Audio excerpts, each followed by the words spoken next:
Hello, everybody. It's Joan and Gail, and this is the audio conversation for October 8th, our chapter 2. And I'm excited that I feel like we're really kind of getting into a rhythm now. So, Me too. I'm yeah, excited. that's got to feel good for everybody in general. But let me just give you a couple announcements, and then Gail's going to begin by leading us into the chapter a little bit. Our service project actually happened this week, and we're super excited to get those gift bags off to Refuge for Women. We are still going to be collecting money for the next couple weeks to get us to the point where we can pay for what we spent. So if you have a chance, even now or when you get off this audio, to just go back in and put in what you would have put in the basket in the back of the room. Every little bit counts, whether it's $5 or more. So it's just not too late to give. And we will post along with this some, pictures or video from our service day on Wednesday. It was a beautiful day. So thanks for all those that served that day in the tent. And our friend from Refuge for Women came and got the stuff. So that's really our only announcement, other than, every week we're trying to hit just another piece of the covenant. And this one's kind of wrapped around being present, but it ties back to the one we talked about last week, which was Yes. confidentiality. And just want to talk a little bit, and Gail, you can chime in here too, like what does it look like to really be present? Now, some of you are meeting in person, and to some degree that's a little bit easier because it's obvious if your phone is out, and if your eye contact is there and you're really looking across at the person across table or across the setting that you're sitting in. But we need to kind of think about, what does that really look like on Zoom when I have a group of maybe 8 of us or 10 of us on Zoom? How do you truly be present to that? And I think it really kind of starts with finding a private space in your home. Yes. And sometimes that's hard. But, for me, I've pulled away into a bedroom and the door shut. I can hear workers outside. They're not hearing what we're talking about, but I'm by myself, and, or I've got my earbuds in and nobody else can hear, but there aren't people walking, through my room. Yeah. What else would you say about that? Yeah, I just think it's very important to consider that when you're sharing in your small group, you have this opportunity to share very tender uh, struggles you're having, or situations in your life. And you know that if you were sharing that, you would not want that being shared with somebody else's family that happens to be walking through or privy to that conversation. So Joan and I were just talking about that this week and saying, oh my gosh, that's so true. And we have to be attentive to that and talk to you about that, of honoring people's stories by making sure that you're in a private place. And so sometimes I know when you think, oh, I can't really, I've got a lot to do, I'll just get on my phone with my group, and you're wandering around.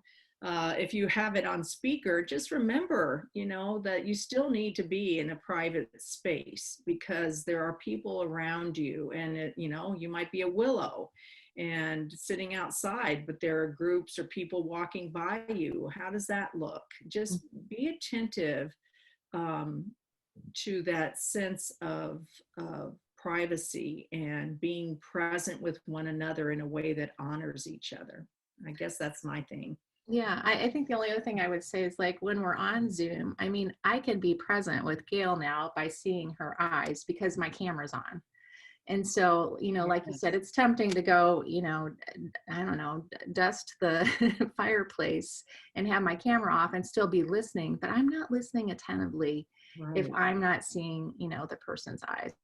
So that's another way that you're, Yeah, present and with another. also, don't you think that when you just have a name up there or a screensaver, if you're sharing, it feels a little uncomfortable. I wonder, what is that person doing? Are they even there? Am I actually sharing to them, or did they go off and answer the door, or attend to somebody else. And so, yeah, I think that trying to keep your video on, As much and as we can.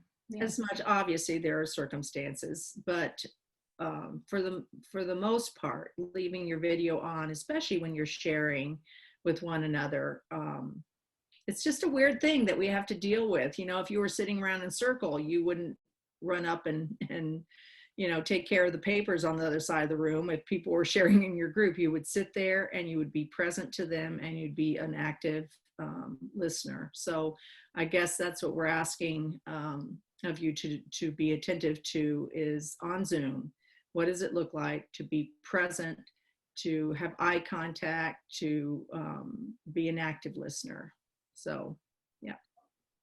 Okay, so that's our little plug for the covenant this week, but it's an important one. So I don't know if Yes. you even want to have a conversation in your group about how you're doing on some of these things. Could be a great conversation one day as well. Okay, so that's it as far as upfront stuff. We have completed chapter 1. We spent a couple weeks on that, and now we're going to be in the rhythm of 1 week per chapter, through this first half of the book. So Gail's going to help us dive into chapter 2. So this week we're going to look at chapter 2, creating a retreat center of the heart, and that's on pages 38 through 52. And as if you've looked ahead, you see that it includes Psalm 84 at the beginning and some questions about the psalm after that portion. And then there's a chapter, and at the very end there's a spiritual practice under the I always forget the title of this, Joan, Finding Our Rhythm. Yes. Practice. And this week's is just a phenomenal, very rich practice as well. So first of all, though, Keith starts out this chapter telling a little story about his earliest experience with retreat, which was when he went away in the 2nd grade to a camp. And actually, it's a delightful little story about the innocence and sweetness of just being with friends and with God. And then he kind of turns the page and he talks about, then he grew up. And he became a responsible, productive adult in his ministry years, leading a church, and he would bring the staff away for church retreats, but they really weren't, and they recognized that pretty quickly. They were all about work, and so they began to call them the I guess leadership advances instead of retreats, versus having a restful oriented retreat. And, that really struck home because I look around and I see that we adults have this incredible tendency to make fun things work. I don't know, Joan, if you have ever experienced that, what that looked like for you. Yeah, I mean, I think I can think of examples in the work world for me, as well as kind of the ministry world, where I think I've just become really sensitive to the misuse of the word retreat in general, where it's not where you're pulling away to be, it's pulling away so we can do, and count it like we're having fun. And so I can think of specific examples in both arenas. And now I'm really careful when creating some kind of event, like, wait, is this a workshop or is this a retreat? Is this a strategy session or is this a retreat? It needs to come down to, are we creating a sacred space, and so that we can be formed in him? Is there a rest component of it? And I think Keith calls it where we can be found by God, So what about you, Gail? I think that's a beautiful delineation, is when you can say it's a place where you can be found by God. Yes, I immediately resonated with this, having been part of leadership retreats at the church and et cetera for years. We used to laugh that we were going away on a retreat because we knew that it was the hardest work we were going to do all year long, and that I could just count on coming home totally frazzled, totally exhausted, and overwhelmed with the task at hand.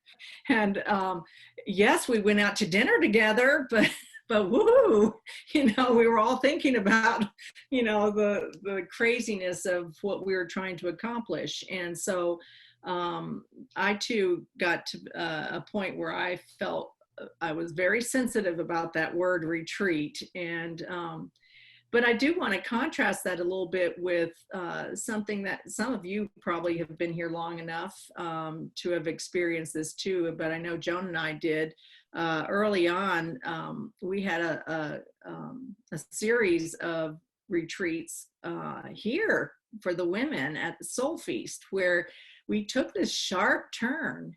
And instead of having a retreat that was going to be all fun, but just so full of people and doing and listening and teaching that you came home exhausted, this set of retreats was all about inviting people to experience spiritual practices, choose one and spend time and it was mind-blowing to a lot of people. I do remember that and how beautiful that was.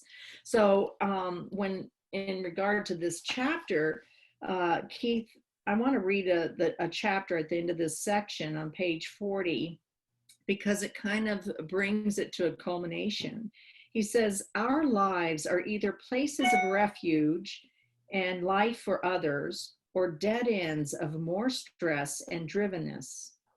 In our disengaging from and breaking out of the world's mold, we can become refuges.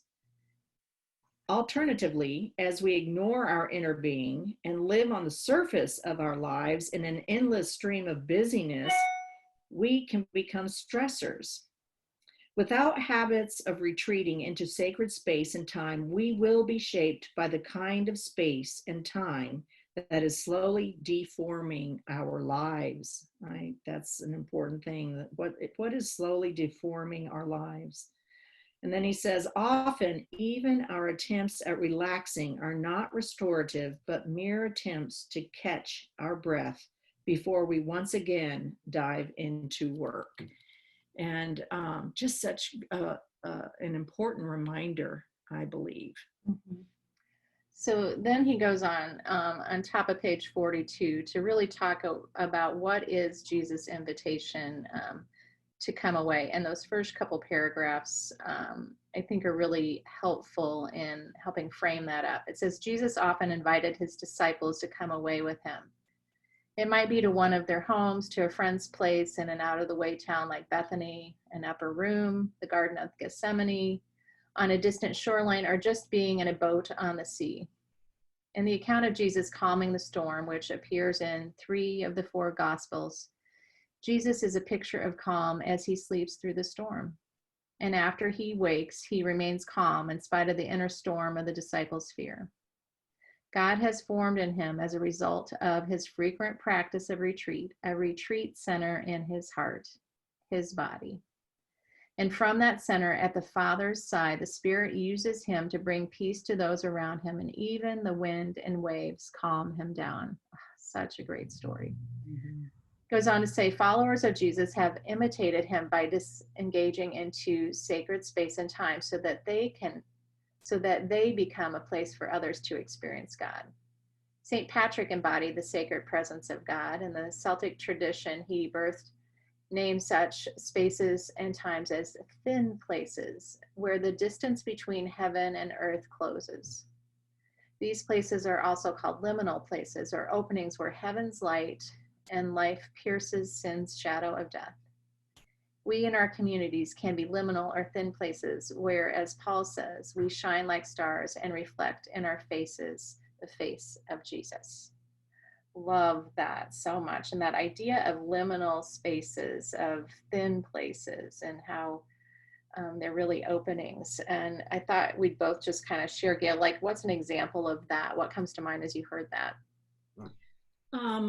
Well, we kind of chatted about this yesterday, Joan, but I think in our introduction, we said, but Joan and I lead these sacred guided solitude retreats every other month. And wouldn't you agree that we have just seen people experience this liminal space, and sometimes we refer to it as where the veil thins, and you can get a sense, a taste of heaven right here on earth as it comes down and kisses us. And we hear stories of how God has met people that are there in this quiet space in a way that is holy and sacred and set apart and very personal to them and their walk with God, whether it be in their walk in creation and seeing a deer or an eagle or whatever the case may be that touches something deep in their heart. I personally have experienced it there, and it's a place I go back to, where a place on the walk around the lake where I veer off a little bit because there's this one little part where I met God in a very intimate and personal way. And so whenever I go back there, it's like my soul opens up and I am right there again. So yeah, that's just one idea or one place that it is so evident that it is a liminal space for people. Mm-hmm. I think a couple things come to mind. One is, just when you're listening deeply to others and their story, and you're really attentive and holding the space for them, there are those sweet moments when you're like, oh my goodness, what is unfolding before me is not of this world, it's of God alone. And that feels very thin. And then for me personally, yeah, I think as we talked yesterday, Gail, it's creation. It always has been since I was a little girl. I spent a lot of time as a little girl by myself. And I think it helped kind of create this inner sacred space that is now really special to me when I'm, out walking or in my garden or, taking photographs of things I see along the way. So those feel very much like thin places to me. Mm-hmm. Okay, so we'll keep going on here. There's a great paragraph I think we both underlined on page 45, that kind of first or paragraph there in the middle of the page. It says, when we come to know Jesus and his spirit fills us, we begin to become the temple of God's Spirit, where the Father, Son, and Spirit abide. Just as Jesus grew in his capacity for sacred space while on earth, we need to grow in the use of outer sacred space and time to cultivate and enjoy inner sacred space and time and daily communion with God.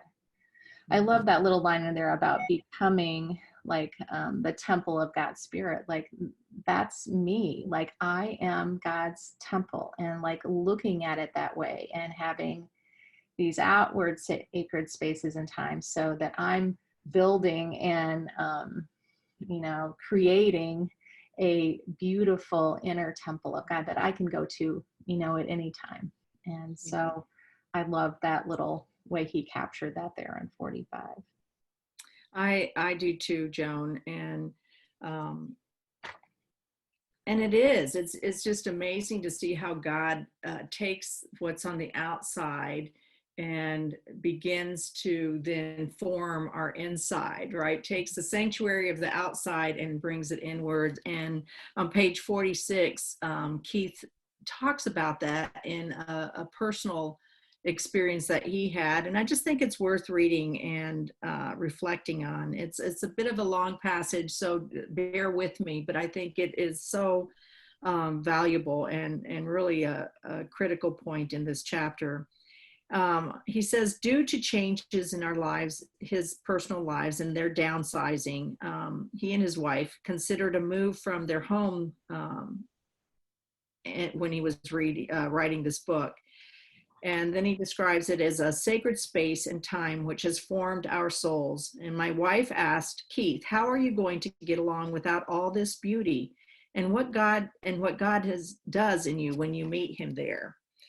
And after acknowledging the grief of possibly leaving it behind, I realized that due to my interior work of prayer here, the many mornings, afternoons, and evenings in this sacred space and time, God had placed the beauty, peace, life, and joy of being with Him down deep in my heart.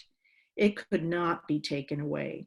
It was no longer dependent on that particular sacred space.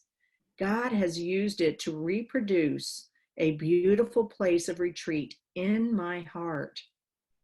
That is what happens over time when practicing outer sacred space.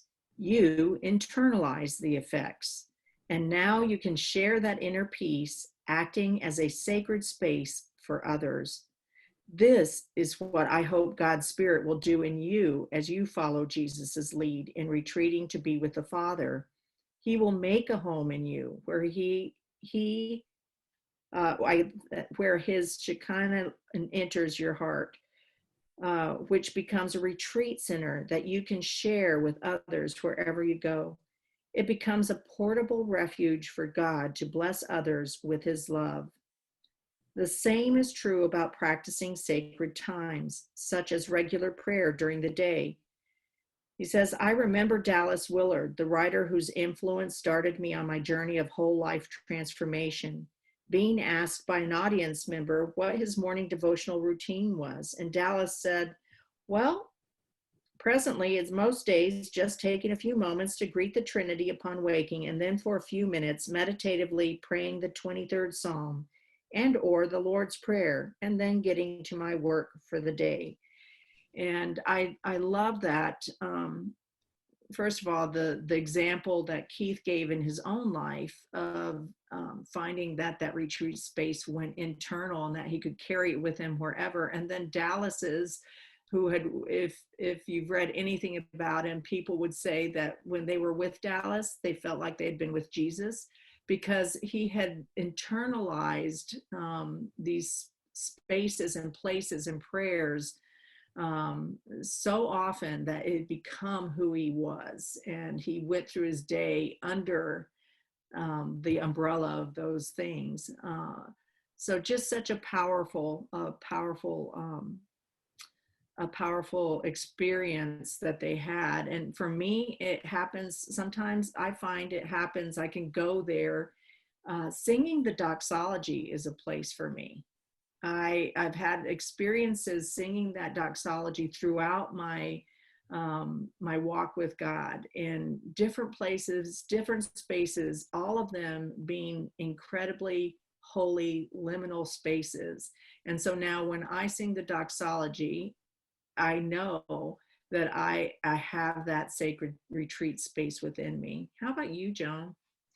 I think what I'm hearing in all these examples, and I think what I've experienced, but I don't know that I had the name for it, was what's happening is we have this outward sacred space and time that comes to and becomes an inward sacred space and time that then I can take and be, you know, a sacred space and time for someone else. Like there's this ebb that starts outward, inward, outward, and like it's that attunement that happens, right? And so I think too, you just made me think as you were talking, Gail, just like, you know, hymns or just different things from my childhood growing up that are still can pull me back to that space. And I have a prayer, you know, that I will say in the morning as a way to surrender my day to God.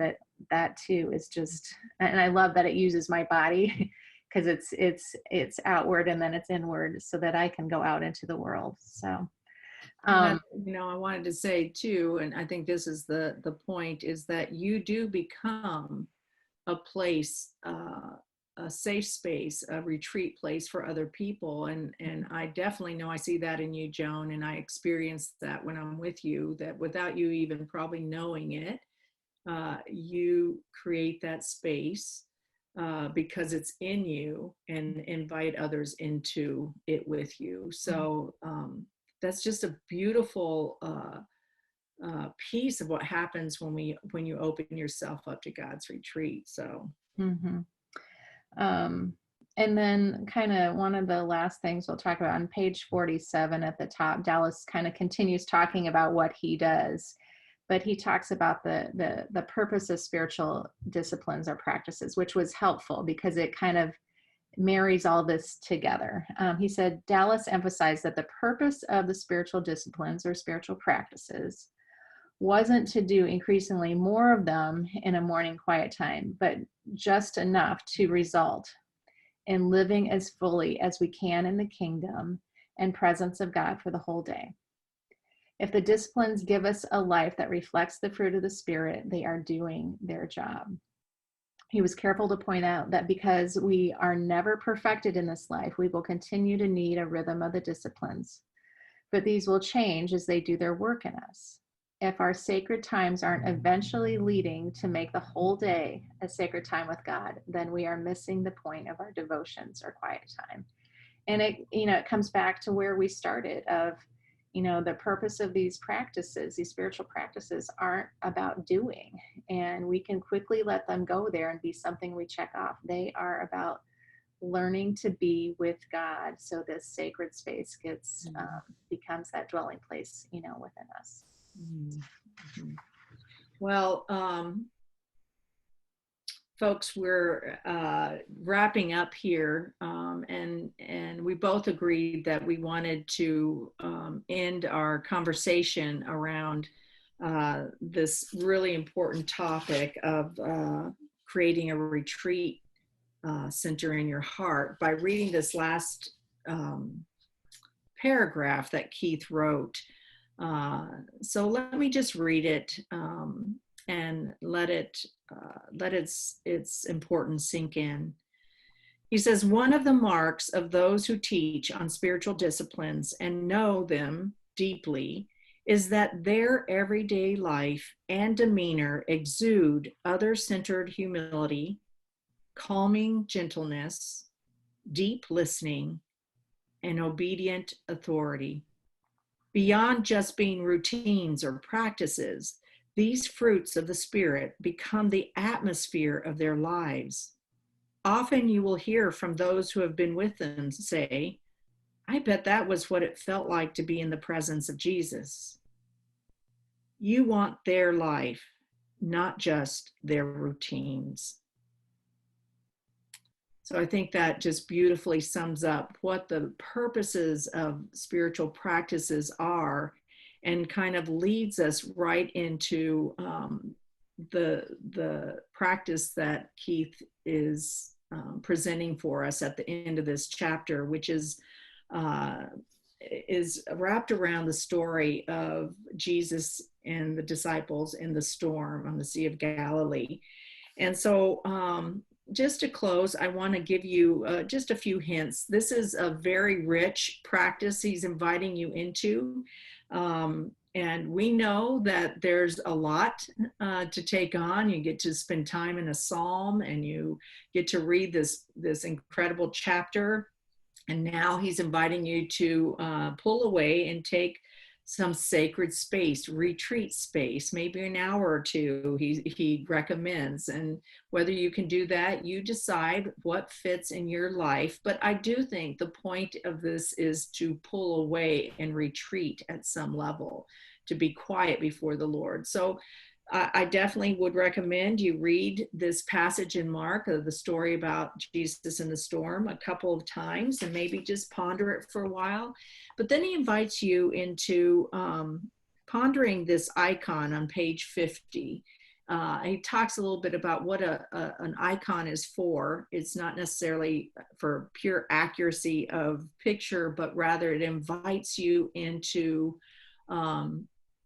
questions that will guide you to a place of encountering God.